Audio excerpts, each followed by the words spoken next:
Jesus, nós declaramos a partir de hoje, nós nunca mais seremos os mesmos.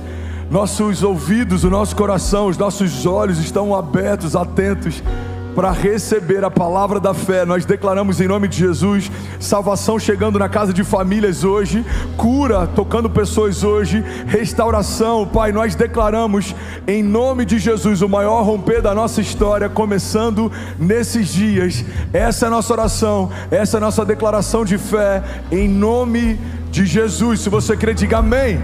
Você pode celebrar Jesus no seu lugar. Se for para Ele, você pode fazer melhor. Será que alguém pode fazer barulho? Aleluia! Aleluia, pode sentar. Fica à vontade, você está em casa. Aleluia.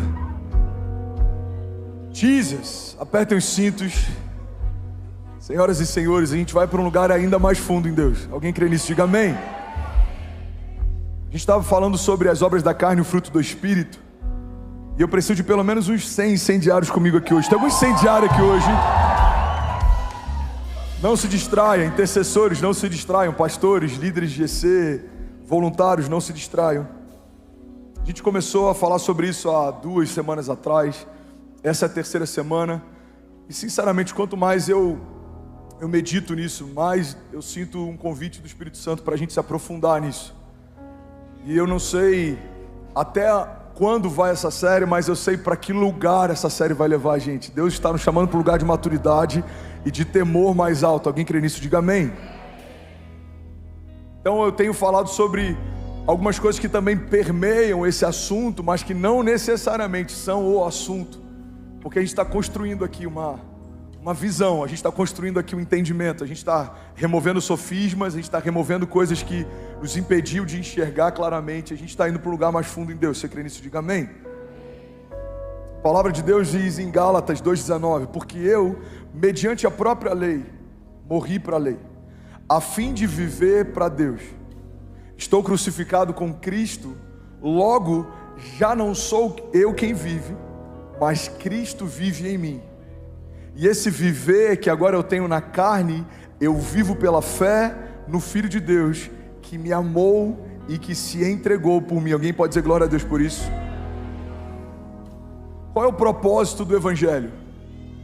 Qual é o propósito da redenção? Qual é o propósito de reconhecermos Jesus como Salvador?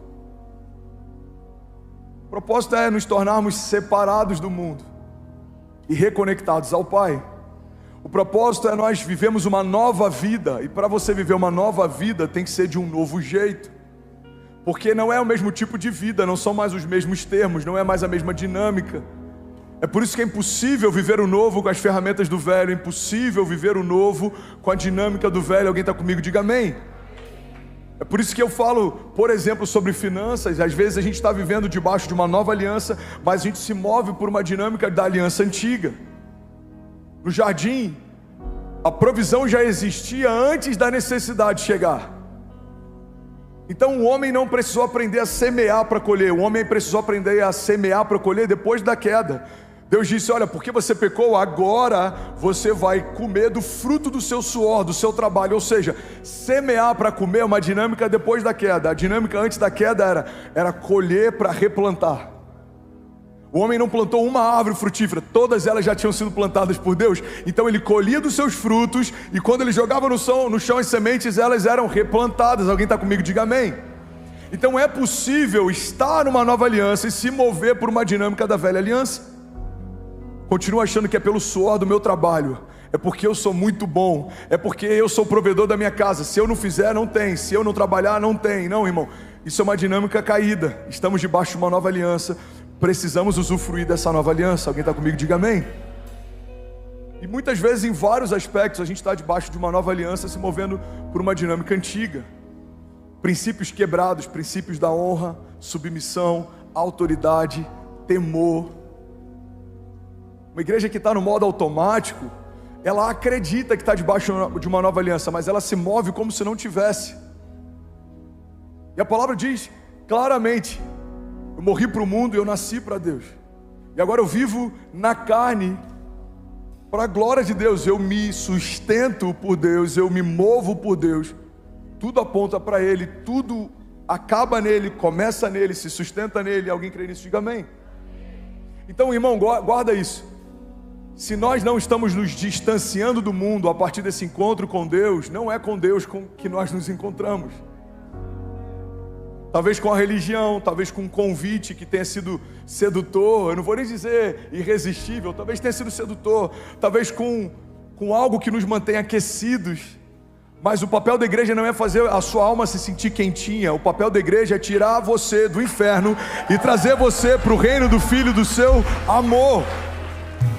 Pastor, eu não estava no inferno, eu estava bem antes de ir para a igreja. Não estava, a Bíblia fala sobre isso. Fomos transportados do reino das trevas para o reino do seu Filho amado. Irmão, nós estávamos lá, mas Jesus nos tirou de lá. Alguém crê nisso? Diga amém.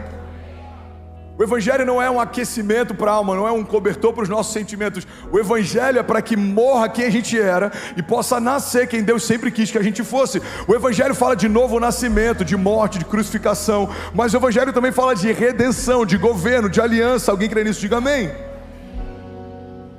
Então qual é o propósito do Evangelho? Nos tornarmos separados do mundo e livres do pecado. Por isso não faz sentido alguém que nasceu de novo namorar com o mundo e passear nos limites do pecado.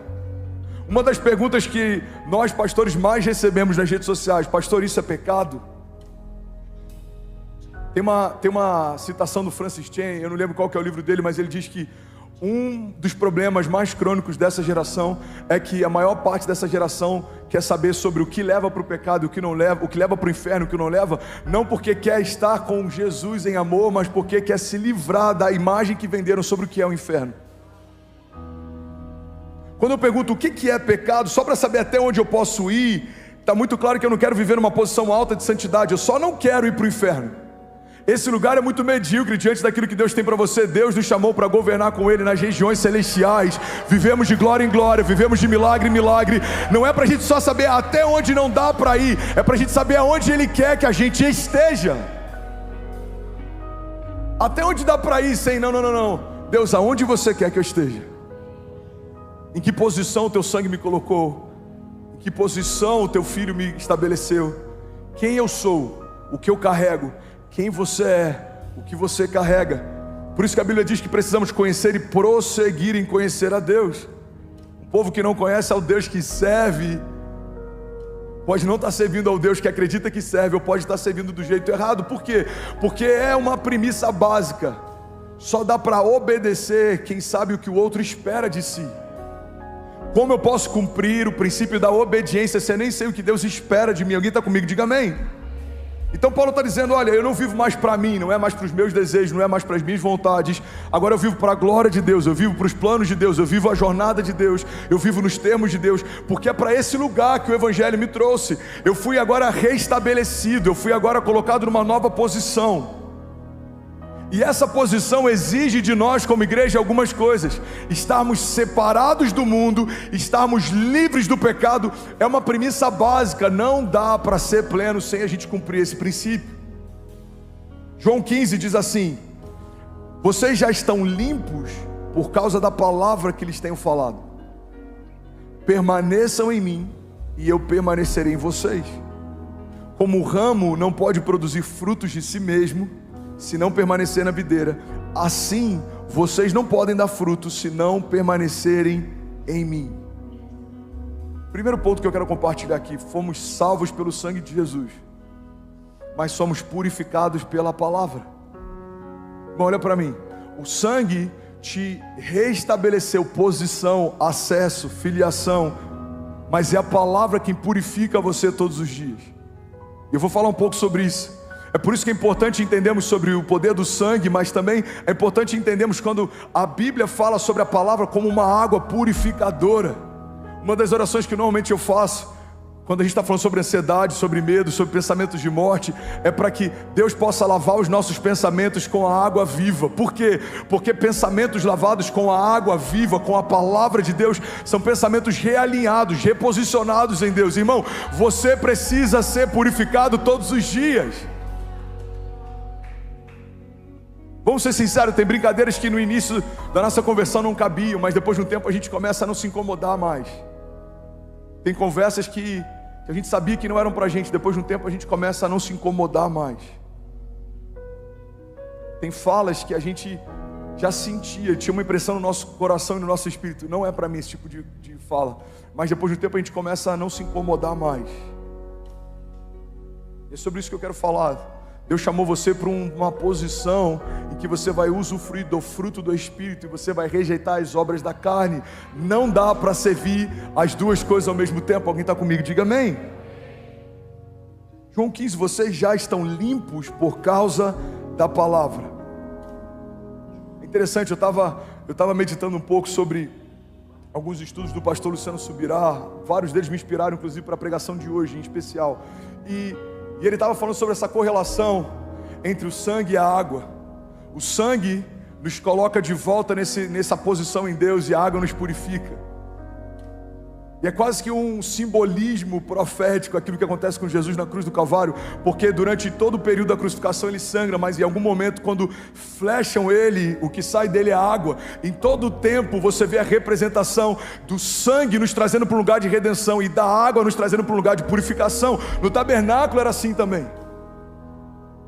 Você tinha uma bacia de bronze, que simbolicamente na palavra isso significa juízo, e essa bacia carregava água e você precisava se purificar antes de fazer qualquer ritual na presença de Deus. Irmão, a água que nos purifica é a palavra, e a loucura que a gente está vivendo nesses dias é pessoas que querem viver uma vida santa sem serem lavados pela pureza da palavra, pessoas que querem viver a plenitude das promessas sem serem lavados pela palavra. A palavra é o que sustenta a igreja, a palavra é o que gera fé na igreja, a palavra não contém Deus, ela é Deus. Alguém crê nisso? Diga amém.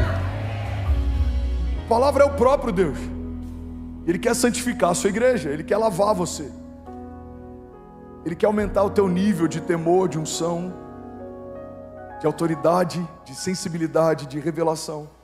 João 13:3 diz assim: Jesus, sabendo que o Pai tinha depositado nas suas mãos todas as coisas e que havia saído de Deus e ia para Deus, levantou-se da ceia, tirou as vestes e, tomando uma toalha, cingiu-se.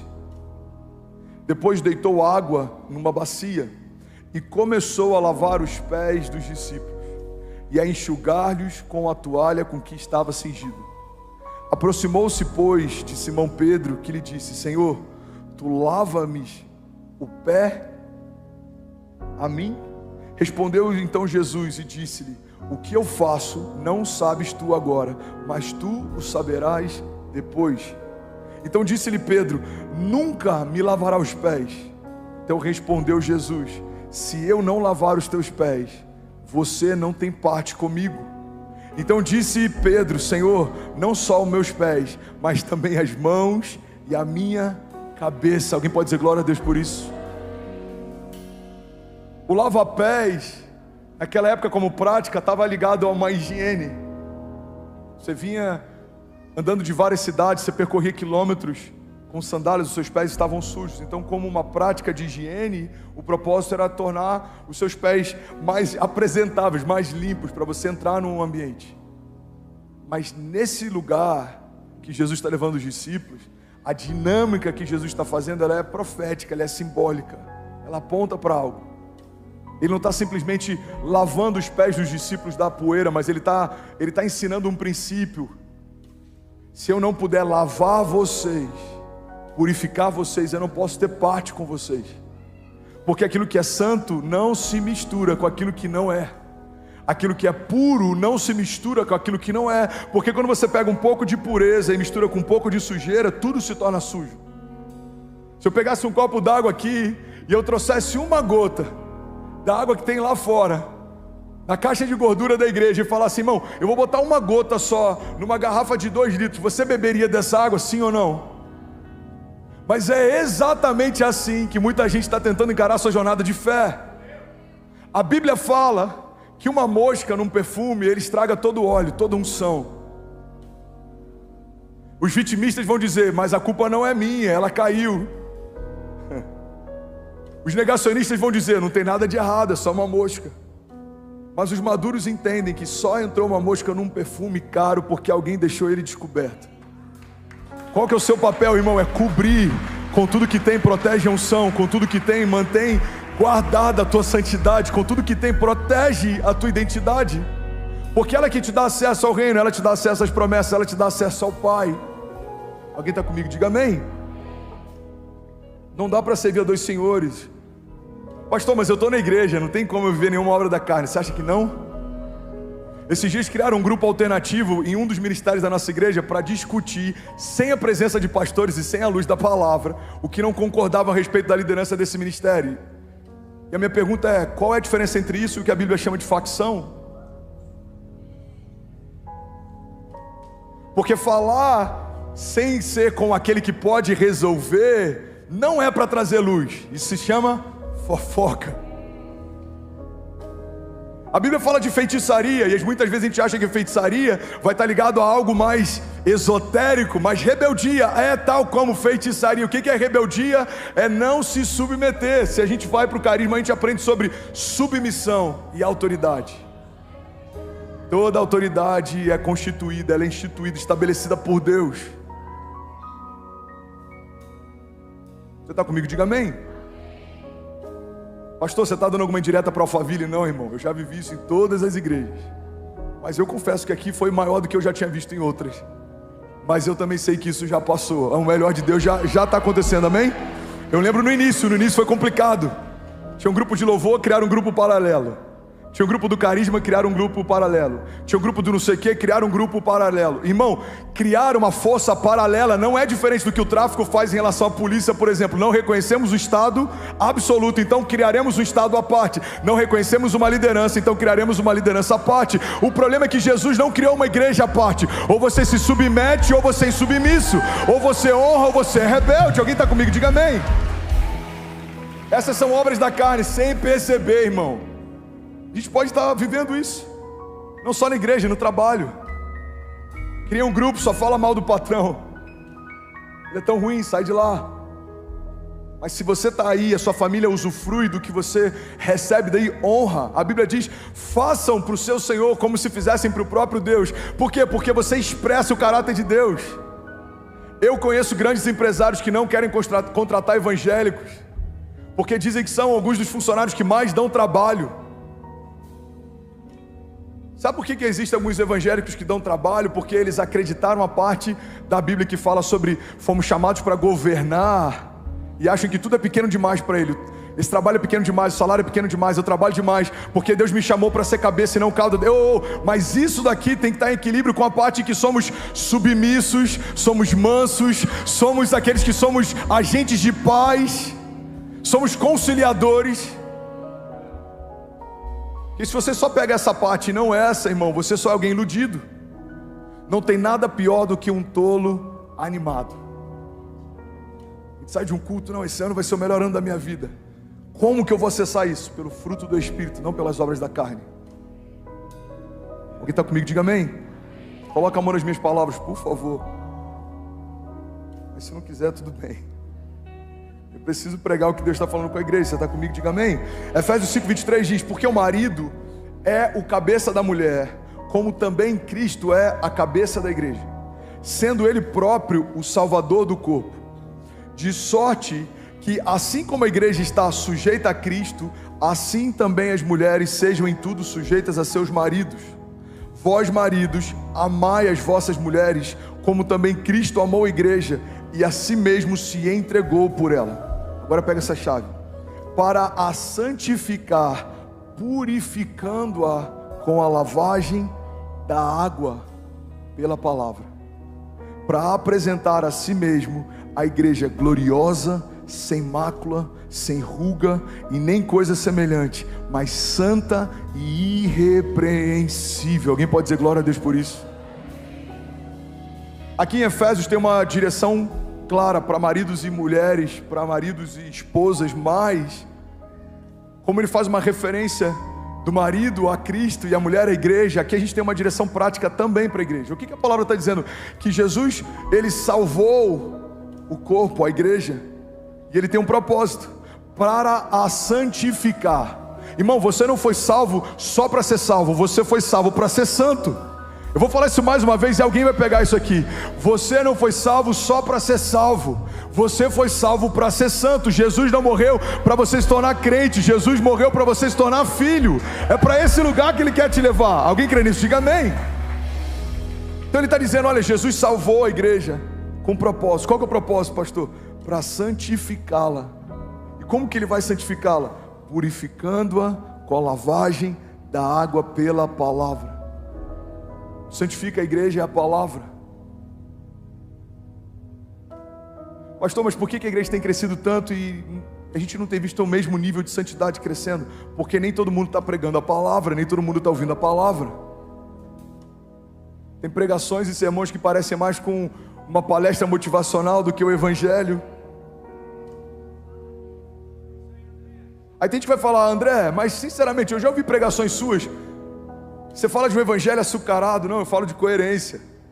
Eu falo de um Deus de milagres, a gente tem que viver milagres. Eu falo de um Deus de promessa, a gente tem que viver promessa. Eu falo de um Deus de cuidado, a gente tem que viver cuidado. Essas coisas não mudam em nada a necessidade de santificação, de rendição, de temor. Alguém está comigo? Diga amém. O evangelho real não é um evangelho cítrico, estéril, crítico, ácido, não. É um evangelho de redenção, de paternidade, de filiação, de restauração, de renovo. Mas essas coisas não anulam o fato de que Deus ainda é Deus e o Senhor ainda é Senhor. Precisamos temer e tremer quando Ele fala. Qual que é o propósito da morte de Jesus? Santificar a sua igreja. Qual que é o caminho a partir disso? Nos tornarmos cada vez mais purificados, santos, irrepreensíveis e livres de qualquer acusação. 2 Coríntios 7:1 diz, portanto, meus amados, tendo tais promessas, purifiquemo-nos de toda a impureza, tanto na carne quanto no espírito, aperfeiçoando a nossa santidade no temor de Deus. Pastor, é possível aperfeiçoar a santidade? Não só é possível, como é necessário. Cada dia mais santos, cada dia mais puros, cada dia mais cheios de Deus, cada dia mais cheios da vida de Deus. Alguém está comigo? Diga amém. Tiago 1:21 diz, portanto, deixando toda a impureza e acúmulo de maldade, acolham com mansidão a palavra implantada em vocês, a qual é poderosa para salvá-los. Alguém pode dizer glória a Deus por isso?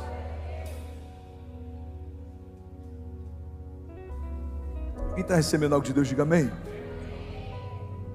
Sabe, a gente usa um termo, primeiro amor. E por mais que e eu já falei várias vezes sobre isso, por mais que a gente acredite que a nossa jornada com Jesus faz com que o nosso amor de hoje seja maior do que já foi um dia, a Bíblia trata com muito cuidado essa questão do primeiro amor. Ela fala de um primeiro amor como sendo algo genuíno, algo puro, algo imaculado, algo que ainda não foi alterado, algo que não foi diluído. E nas cartas para as igrejas de Apocalipse, tem uma especial que eu quero chamar a atenção. Apocalipse 2:4 diz assim, eu tenho porém contra ti, que abandonaste o teu primeiro amor. Lembra-te, pois, de onde caíste, arrepende-te e volta às práticas das tuas primeiras obras. Senão, venho a ti e moverei do seu lugar o teu candeeiro, caso não te arrependas. A palavra está tratando bem claro que sair desse lugar do primeiro amor é uma queda. É chamado de pecado, precisa de arrependimento. O que é sair desse lugar do primeiro amor? Irmão, é sem perceber a gente continuar se dedicando ao que se dedicava, mas perdendo a paixão do porquê a gente faz o que fazia. A gente perde o primeiro amor quando a gente entra no modo automático. Eu não venho para servir mais porque eu amo a Deus, eu venho para servir porque alguém me botou na escala. Eu não oferto mais porque eu lembro do cativeiro que Deus me tirou, e eu tenho prazer de saber que tudo que os meus celeiros carregam é porque o Senhor me deu colheita todos os meses. Tudo que eu entrego, na verdade Ele me deu primeiro. Tudo que eu derramo, na verdade Ele semeou sobre mim primeiro. Ele é aquele que dá a semente, é o que semeia. Não. Eu só pago porque vai ficar chato se o irmão do lado ver que eu não botei nada no envelope, ou vai ficar chato se o pastor der a palavra e eu nunca semear alguma coisa. Irmão, perder o primeiro amor é algo tão sutil. Que se a gente não for purificado pela água da palavra, se a gente não for todos os dias levado para esse lugar de mais profundidade, a gente sem perceber se torna um crente funcional. Você funciona, mas Deus não te chamou para funcionar, Deus te chamou para fluir. Deus não te chamou para fazer o que você tem que fazer, Deus te chamou para você fluir de uma forma que você nem percebe o que faz. Eu adoro porque eu amo esse lugar de adoração, eu sirvo porque eu amo servir, eu faço parte porque eu amo estar naquilo que Jesus está fazendo, irmão. Não é um peso, não é um fardo, é um prazer, é um deleite, é uma graça, é um favor. Alguém está comigo? Diga amém. Quanto mais espiritual nos tornamos, mais leves se tornam as coisas espirituais. Quanto mais distante desse lugar nós estamos, mais pesados se tornam as coisas espirituais. O pastor Márcio sempre diz que o que pesa é o pecado, filho. O que cansa é o pecado. Quando tem um pastor que está reclamando demais do ministério, sempre reclamando, ele fala, pode ver, tem alguma raiz de pecado, o que pesa é o pecado, filho. Porque o ministério ele é renovador, a jornada é renovadora, o Senhor é renovador, a santidade é renovadora, a palavra é renovadora. Tudo que está quebrado ele restaura, tudo que está partido ele reconecta, tudo que está perdido ele coloca de volta no lugar, tudo que está confuso ele traz clareza, tudo que está cativo ele liberta. Alguém crê nisso? Diga amém. Eu quero compartilhar sobre isso que eu ouvi do pastor Luciano e me edificou tanto, sobre 4 coisas que nos roubam o primeiro amor. A primeira coisa que nos rouba o primeiro amor é o convívio com o pecado. Fala comigo, o convívio com o pecado me rouba o primeiro amor. Mateus 24:12 diz, e por se multiplicar a iniquidade, o amor de muitos se esfriará. Irmão, pega isso, olha para mim, guarda com carinho essa palavra. A Bíblia diz que por se multiplicar a iniquidade, o amor de muitos se esfriará, mas não é necessariamente pelo pecado que eu cometo, mas também pelo pecado que me cerca, porque se eu abaixo a guarda, aquilo que antes me constrangia começa a não me constranger mais, aquilo que antes me escandalizava começa a não escandalizar mais. E qual que é o problema disso? O problema é que sem perceber a gente pode se acostumar com o pecado à nossa volta. Você lembra da história de Davi? A Bíblia diz que o exército estava amedrontado. Davi então chega para levar comida aos seus irmãos. Quando ele chega lá, eu imagino a surpresa de Davi. Ele olha e ele vê um exército forte, poderoso, aliançado com Deus. E ele vê um homem afrontando esse exército.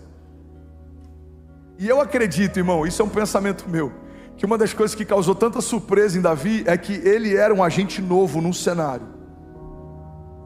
Aqueles homens já haviam se acostumado com o grito do gigante. A Bíblia diz que ele gritava, ele ficava afrontando. Então quando Davi chega, eu imagino a surpresa dele de dizer, como assim, esse cara está gritando há tanto tempo e ninguém vai fazer nada?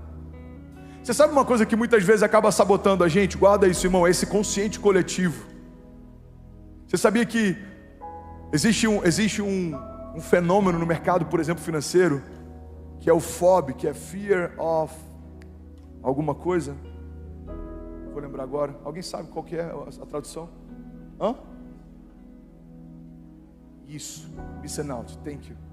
Que é o medo de ficar de fora. O que é o FOB? O que é esse fenômeno?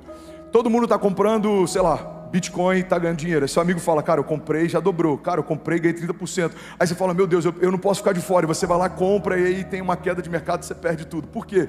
Porque esse fenômeno é justamente pessoas que fazem coisas sem saber o porquê fazem, só porque está todo mundo fazendo. Tem muita gente que vai porque está todo mundo indo. Tem muita gente que faz porque está todo mundo fazendo. Você está comigo? Diga amém.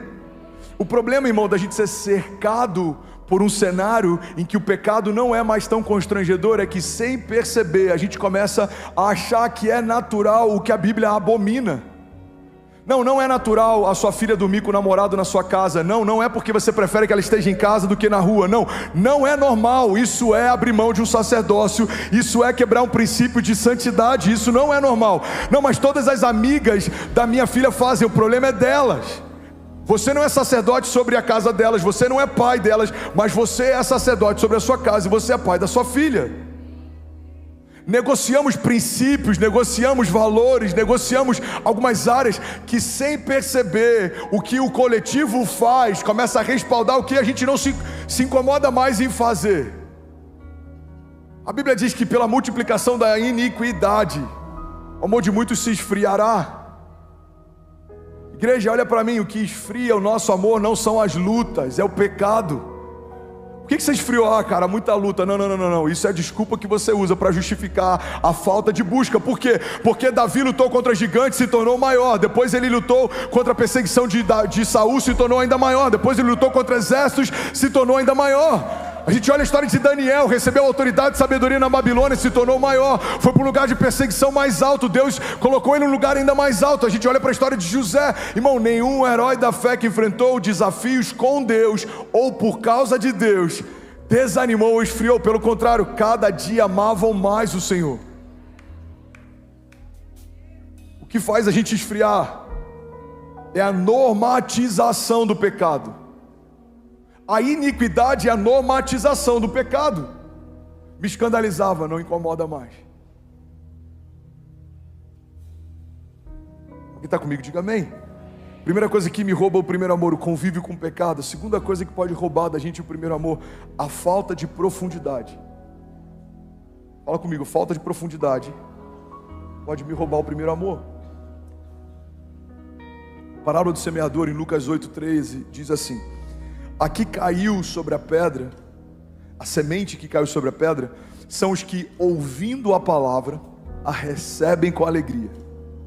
Estes não têm raiz, creem apenas por algum tempo e na hora da provação se desviam. Qual é o problema da gente receber a palavra, mas não permitir que ela se aprofunde? No meio da crise a gente se desvia. Bom, olha para mim, alguém está feliz aqui ainda? Vocês estão tão sérios. Vocês estão tão sérios. Alguém está recebendo algo de Deus? Eu já vi umas 3 pessoas levantando, pegando a bolsa e saindo. Eu estou assim, gente, eu esperava que a gente pregasse sobre o que hoje aqui? Guarda isso. A falta de profundidade nos coloca num lugar perigoso.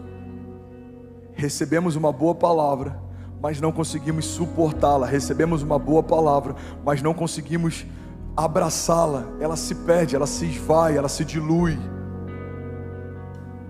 Quem são os que não têm profundidade? São aqueles que são apaixonados pelo primeiro toque, mas não buscam uma jornada. São aqueles que são apaixonados por um encontro, mas não buscam a jornada. Irmão, olha para mim, o que Deus tem para nós não são encontros pontuais durante o nosso culto, não é uma emoção que vai levar a gente para um lugar mais alto, não. É uma jornada consciente, é uma fé racional, é um sacrifício vivo. Já falei sobre isso algumas semanas atrás. Uma fé sensorial, eu boto entre aspas, é uma fé pautada em sentimentos. Se eu sinto arrepio, uau, Deus está demais aqui hoje, cara. Se eu sinto um frio na barriga, meu Deus, alguém profetizou algo, eu sinto que é de Deus. Por quê? Porque parece com aquilo que eu queria que Deus falasse. Isso é de Deus. Tem muita gente se apegando a palavras proféticas que Deus nunca profetizou. Tem muita gente achando que é Deus se movendo, quando na verdade é só o ar-condicionado que está gelado demais. Talvez esse arrepio seja só a sua epiderme dizendo alguma coisa, mas Deus não nos chamou para nos guiarmos pela nossa epiderme. Deus nos chamou para nos guiarmos pelo Espírito. E a Bíblia diz que o Espírito de Deus testifica ao nosso espírito a respeito das coisas de Deus. É a partir de uma firme convicção, não é sobre sentimento. Nós não nos movemos mais pelo que vemos, mas por aquilo que cremos. Alguém está comigo? Diga amém. Então fala comigo, a falta de profundidade pode me roubar o primeiro amor. Terceiro princípio, terceiro gigante problema que pode nos roubar o primeiro amor é a falta de tratamento. Fala comigo, a falta de tratamento pode me roubar o primeiro amor. Lucas 8,7 diz: outra semente caiu no meio dos espinhos, e estes, ao crescerem com ela, a sufocaram. Irmão, quais são os espinhos? Lucas 8,14, aqui caiu entre espinhos, são os que ouviram e no decorrer dos dias foram sufocados com os cuidados, as riquezas e os deleites da vida. Os seus frutos não chegam a amadurecer. que são os espinhos? E o que são as sementes lançadas entre os espinhos? São aqueles que receberam a palavra, mas não aceitam a ideia do tratamento, do processo, dos desafios. Preferem o conforto do que o propósito. Então, se o evangelho começa a me levar para um lugar de desconforto, eu não sei se é bem aqui que eu quero ficar, eu não sei se é nessa igreja que eu quero estar, eu não sei se é essa palavra que eu quero ouvir. O conforto normalmente rouba da gente o propósito, e é por isso que sempre que a gente está numa zona de conforto, Deus nos empurra por uma zona de propósito. O conforto, ele vai pontuar a nossa história. A gente vai viver com conforto, mas a gente não vai viver o conforto.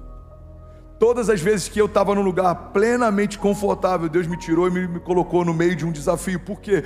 Porque se eu estiver confortável demais, eu posso baixar a guarda e desejar não mais viver pelo propósito. Irmão, quando Davi estava confortável demais, algo aconteceu. A Bíblia diz que era primavera, tempo em que os reis iam para a guerra. Davi decidiu permanecer no palácio. Tem problema estar no palácio? Não, o problema é se é tempo de guerra. Em tempos de guerra, os reis vão para a guerra. Quando está off-season, quando não está em tempo de guerra, aí você usufrui do conforto. Lembra de Jesus? Jesus dormia numa tempestade, os discípulos estavam desesperados, achando que iam morrer. Mas ele sabia que eles chegariam ao outro lado. Jesus já tinha declarado: chegaremos, vamos até o outro lado. Ele já tinha definido um destino. Ele dormiu porque o destino já estava traçado. Os discípulos estavam desesperados. Mas tempos depois, quando Jesus está próximo do seu sacrifício, da sua crucificação, ele chama os discípulos e fala: orem comigo, eu estou sentindo uma angústia mortal. E os discípulos dormem.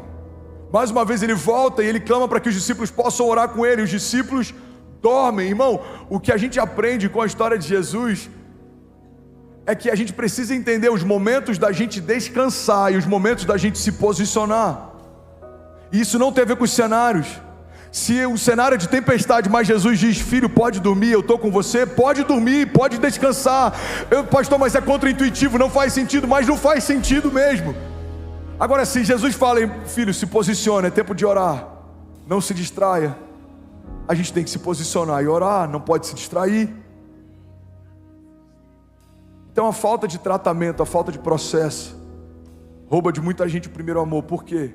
Porque eu vim por uma palavra de conforto. Guarda isso, eu aprendi isso no meu ministério, no início do meu ministério, isso me marcou para sempre. A gente tem que tomar muito cuidado com aquilo que a gente utiliza como motivação para que pessoas façam algo, porque tudo que você utiliza para mover pessoas, você vai precisar utilizar para manter pessoas. Se pessoas vêm, é por isso que eu nunca faço uma proposta, por exemplo, para ninguém que está no meu time. Você pode ter certeza que cada pastor que está no meu time, cada líder integral que está no meu time, não veio por uma proposta.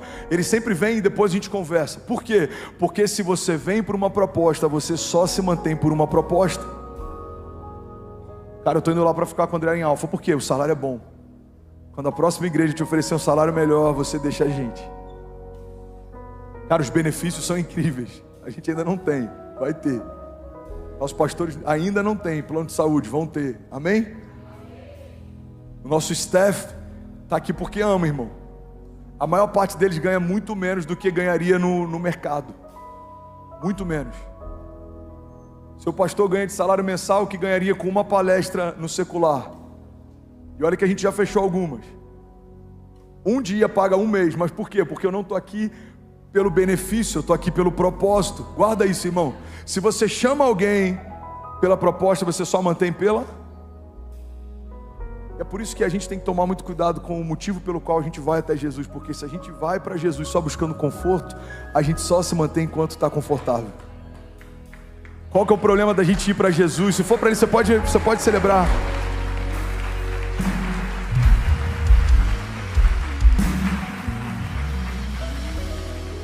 Qual que é o problema da gente ir para Jesus? Em busca de conforto, de uma palavra doce. O processo não é assim. Primeiro que o processo vai tirar você de tudo que é confortável. O processo vai tirar você de tudo que você estava ambientado. Uma nova criatura tem uma nova dinâmica, nova realidade, nova natureza, novas vestes, novos pensamentos. Tudo vai ser novo. Aí você vai precisar se sujeitar numa construção que é dentro de uma igreja local. Irmão, olha para mim. O único organismo social que faz com que um CEO de uma empresa seja liderado pelo faxineiro da própria empresa é uma igreja. Porque a gente entende que lá fora você pode ser quem for, aqui dentro os critérios são outros. Talvez o faxineiro da sua empresa, e quando eu falo isso, não falo com nenhum tipo de constrangimento, mas a gente está falando sobre classes salariais e sobre jornadas de trabalho diferente. Alguém entende isso? Diga amém. Talvez ele vai chegar e ele é um homem de Deus, ele já é ativado no profético, ele tem maturidade na fé, ele é líder de GC, ele está na jornada há anos. Aí você chega, você é um CEO de uma multinacional, você é o topo da cadeia de liderança da sua empresa. Aí você tem um chamado em Deus, você começa a se desenvolver, você entende que você tem um chamado de intercessão. Quem vai te liderar? O cara que você lidera. Por quê? Porque lá fora existem princípios e existem hierarquias, mas aqui também. Eu já vi donos de grandes empresas servindo no parking, porque eles entenderam que não tem a ver com quem você é lá fora. Dentro da igreja tem a ver com quem você é no reino. É uma construção. Você está comigo? Diga amém. Então, se eu venho por uma palavra de Deus vai te dar chaves, chave da casa própria, chave do carro, primeiro momento de crise financeira eu abro mão desse Deus. Por quê? Porque eu vim por um motivo, mas esse motivo não me manteve. Não, irmão, nós não viemos por aquilo que Ele pode nos dar. Nós estamos correndo na direção de Jesus por quem Ele é. Ele é maravilhoso, Ele é bondoso, Ele é glorioso, Ele enche de favor aqueles que o perseguem. Ele é Pai, e porque Ele é Pai, Ele nos favorece em tudo, Ele nos abençoa em todo o tempo, Ele nos dá acesso à herança. Quem está comigo, diga amém. Eu preciso finalizar. Quarto motivo pelo qual o primeiro amor se esfria são as distrações. Fala comigo, distrações. Eu quero usar um texto aqui que fala a respeito de uma dinâmica que ela acontece até os dias de hoje. Eu vi muito isso na América, eu tenho visto um pouco disso também em Alphaville. Esse é um texto que fala a respeito de uma antiga aliança, mas fala a respeito de uma mesma dinâmica pelo qual o inferno trabalha. Êxodo 5:5 diz assim: disse também Faraó: o povo da terra já é muito, e vós o distraís das suas tarefas.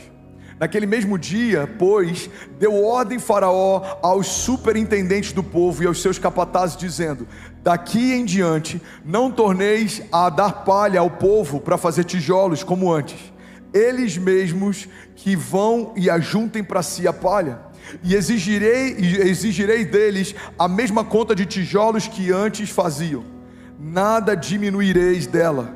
Estão ociosos e por isso clamam: vamos e sacrifiquemos ao nosso Deus. Agrave-se então o serviço sobre esses homens, para que neles se apliquem e não deem ouvidos a palavras mentirosas. Alguém está comigo? Diga amém. Esse texto está na NVI aqui na tela? Confirma para mim, mídia, tá? Vamos ler junto então, por favor. Êxodo 5, versículo 5. Disse também Faraó: o povo da terra já é muito, e vós os distraís das suas tarefas. Naquele mesmo dia, pois, deu ordem Faraó aos superintendentes do povo e aos seus capatazes, dizendo: daqui em diante não torneis a dar palha ao povo para fazer tijolos como antes. Eles mesmos que vão e ajuntem para si toda a palha. Pode seguir.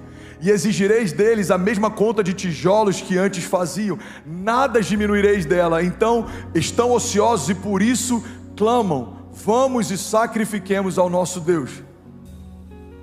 Agrave-se o serviço sobre esses homens, para que nele se apliquem e não deem ouvidos a palavras mentirosas.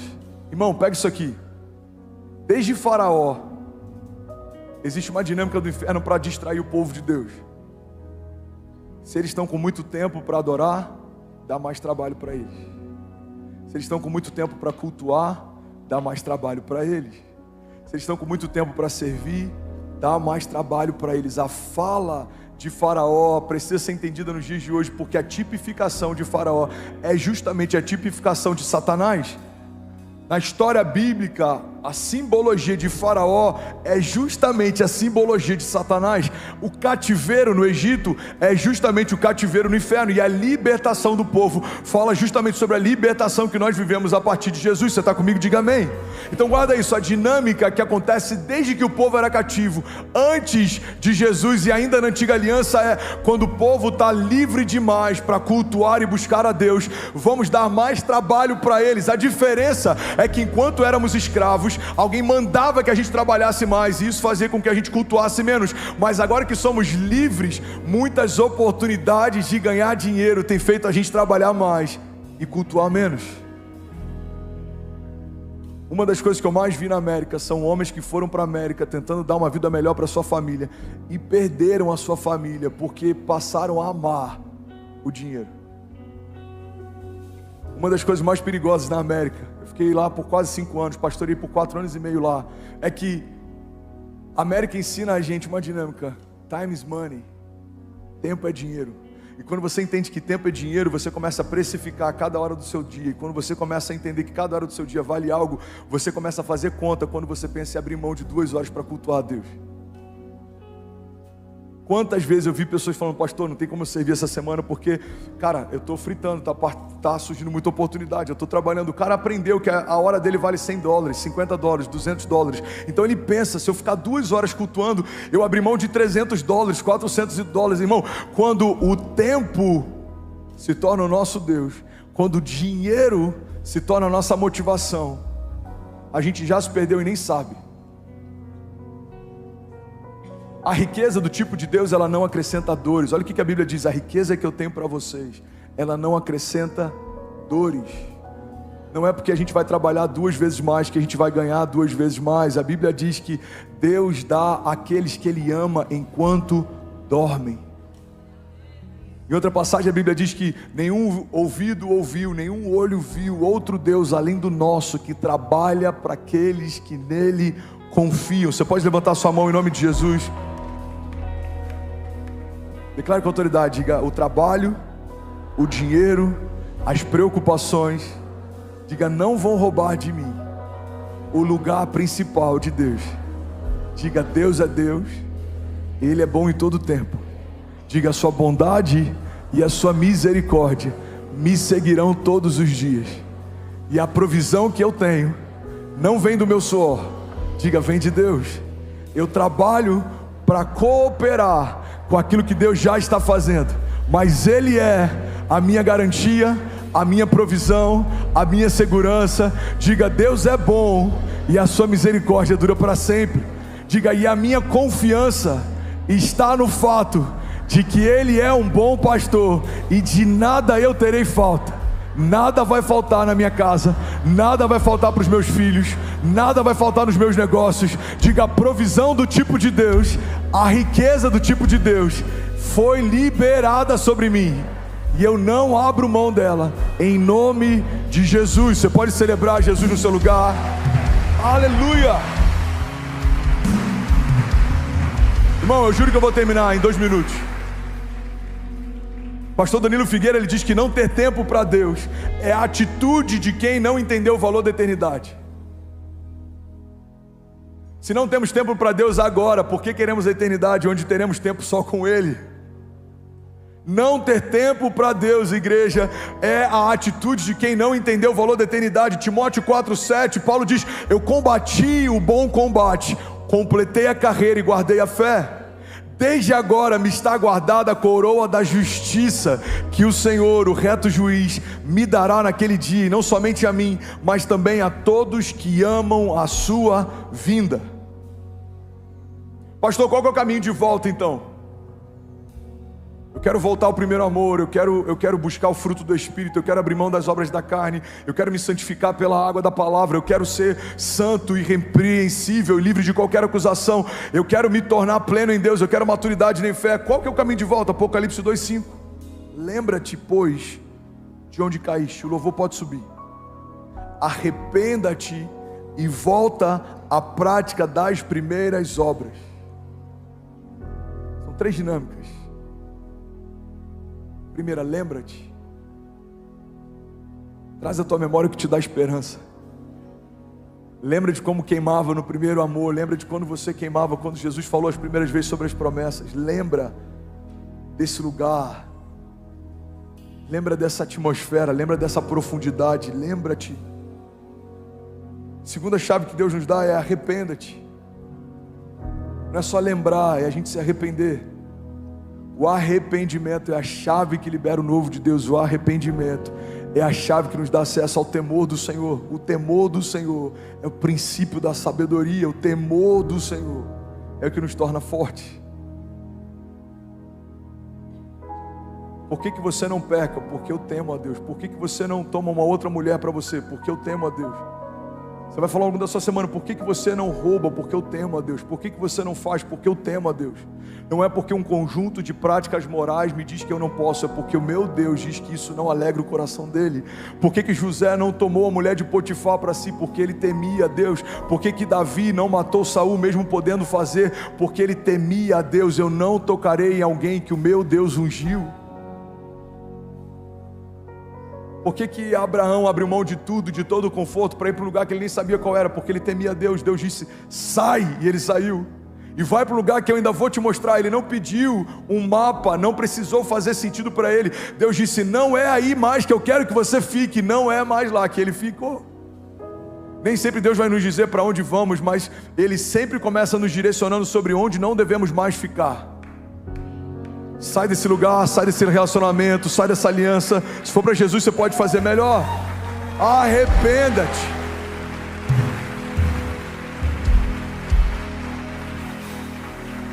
E a terceira prática, volta à prática das primeiras obras. Você quer viver o que você vivia? Eu lembro de um jovem que, cara, eu amo esse cara, e ele é compositor, ele já fez várias músicas incríveis na época que a gente liderava jovens no Rio. E aí ele teve alguns desafios, e aí ele desviou. Ele me mandou mensagem um tempo atrás e falou: cara, eu queria poder voltar a viver o que eu vivia. Eu falei: então volta a fazer o que você fazia. Tão simples. Você quer voltar a viver o que você vivia? Volta a fazer o que você fazia. Irmão, eu confesso que tem lugares em Deus que eu preciso voltar a fazer o que eu fazia, porque eu quero voltar a viver o que eu vivia. Eu não sei você, mas quando você é menino, você pode brincar o dia inteiro. Você chega da aula, você vai brincar com os brinquedos, você está distraído, porque alguém tem a responsabilidade da casa. Mas quando a gente se torna homem, agora a gente tem crianças que dependem da gente, a gente começa a ter muitas responsabilidades. E uma das coisas que eu percebo no pastoreio é que quando a gente começa a liderar uma casa sem perceber, a gente começa a ficar sério com coisas que antes a gente era infantil, e isso não pode ser negociado. Qual que é o meu desafio como pastor hoje? É que a gente vai ficando com a casca tão grossa que a gente não pode se tornar insensível. A gente precisa sempre revisitar esse lugar de temor e de tremor e de dependência. Voltar a viver o que vivia, voltar a fazer o que fazia. Talvez a palavra de hoje seja não só para novos começos, mas seja para alguém que já está na jornada e por algum motivo, em alguma área da sua jornada, você se esfriou, você diminuiu a régua, você diminuiu a busca, a intensidade. Irmão, olha para mim. A régua de Deus, ela é alta e ela não negocia para a gente caber. Olha o que Jesus faz. Ele sempre se coloca no lugar que a gente está, mas depois Ele sempre nos convida a estar no lugar em que Ele está. A gente vê aquela história de uma mulher que vai ser apedrejada. A Bíblia diz que Jesus, então, Ele se abaixa e com o dedo Ele começa a escrever na areia, algo que ninguém sabe até hoje que Ele escreveu. E aí Ele fala: se alguém não tem pecado, atire a primeira pedra. E aí cada um dos perseguidores daquela mulher começa a ir embora, e depois Ele vira para ela e fala: onde estão os seus acusadores? Todos eles se foram, Senhor. Então eles levantam. Ele diz: agora vai e não peques mais. É o mesmo Jesus que, quando a Bíblia diz que Pedro afunda, a olhar para as tempestades e parar de olhar para quem chamou ele para viver o sobrenatural, a Bíblia diz que Pedro começa a olhar para o vento, ele começa a olhar para as ondas, ele começa a olhar para a tempestade e ele afunda. Então a Bíblia diz que imediatamente, fala comigo, imediatamente Jesus estende as suas mãos e traz Pedro de volta para o lugar onde ele estava. Então guarda isso, irmão. Jesus não tem problema em se abaixar para nos encontrar no lugar que a gente está, mas Ele não vai viver lá embaixo, porque você não quer subir. Então Ele vai até onde a gente está, mas Ele quer trazer a gente para onde Ele está. É por isso que a igreja é um organismo vivo, que ela está de braços abertos para receber todo mundo. Mas guarda isso, o fato de recebemos a todos não significa que a gente aprova tudo. Pode todos, mas não pode tudo. Não, mas Deus me ama como eu sou. Não. Deus ama quem você realmente é. E o que você está fazendo não é quem você realmente é. Tem gente agora querendo utilizar essa desculpa, inclusive para opções e desejos sexuais, por exemplo. Não, se Deus me ama, Ele entende quem eu sou. Pois é, filho, Ele entende quem você é, e você não é isso. Porque só quem te viu completo quando te fez, sabe o que está faltando quando você está em cactos. A gente usa essa ideia de que Deus aceita como se Ele aceitasse tudo. Não. Os céus não diminuíram o nível de santidade para a gente caber sem esforço. Os céus mantiveram o nível de santidade, mas criaram um caminho de acesso para quem quiser viver nessa altura. Então fomos reconciliados com Deus através do sacrifício físico de Jesus. Ele construiu um caminho, Ele te deu acesso, mas não vai chegar ao reino aqueles que não nasceram do Espírito. Aquele encontro entre Jesus e Nicodemos, como que eu posso ter acesso? Ele fala, você tem que nascer de novo. Mas como é possível? Eu vou voltar para o ventre da minha mãe. Olha, você é mestre de Israel, sabe sobre tantas coisas, não sabe sobre o básico. Se vocês não entendem sobre as coisas naturais, como eu vou revelar para vocês as coisas espirituais? E ele fala que quem não nasceu de novo não pode ver o reino, e quem não nasceu de novo não pode acessar o reino. O que Jesus está deixando claro é, o reino é para todos, mas a gente não vai escancarar as portas para qualquer um entrar. O caminho é um. Eu sou o caminho, a verdade e a vida, e ninguém vai ao Pai se não for através de mim. Você está comigo? Diga amém. Gálatas 5,16. Eu finalizo aqui. Vivam pelo Espírito, e de modo nenhum satisfarão os desejos da carne. Irmão, guarda isso. Igreja, nós fomos chamados por Deus para vivermos em lugares altos. Não dá para a gente ter as mesmas picuinhas que a gente tinha antes de se converter. Não dá para a gente ter os mesmos defeitos que a gente tinha antes de se converter. Não dá para a gente ter as mesmas guerrinhas e lutinhas internas que a gente tinha antes de se converter. Porque se Cristo nos libertou verdadeiramente, nós somos livres. Se você caminha com Jesus e ainda não conseguiu liberar perdão para alguém, perdoa, irmão, isso não faz parte do caráter de Jesus. Deixa Ele se revelar e ampliar a ação dele em você. Se você caminha com Jesus e não consegue ser generoso, irmão, se abra para a generosidade, porque isso expressa o caráter de Deus. Se você caminha com Jesus e não consegue crer em milagre, se abra para a revelação de um Deus de milagres. Deus não vai se diminuir para caber na nossa teologia. Ele quer nos expandir para que a gente caminhe à altura de quem Ele é e de quem nós somos. Você é filho de Deus, você é justificado por Deus. Levanta suas mãos.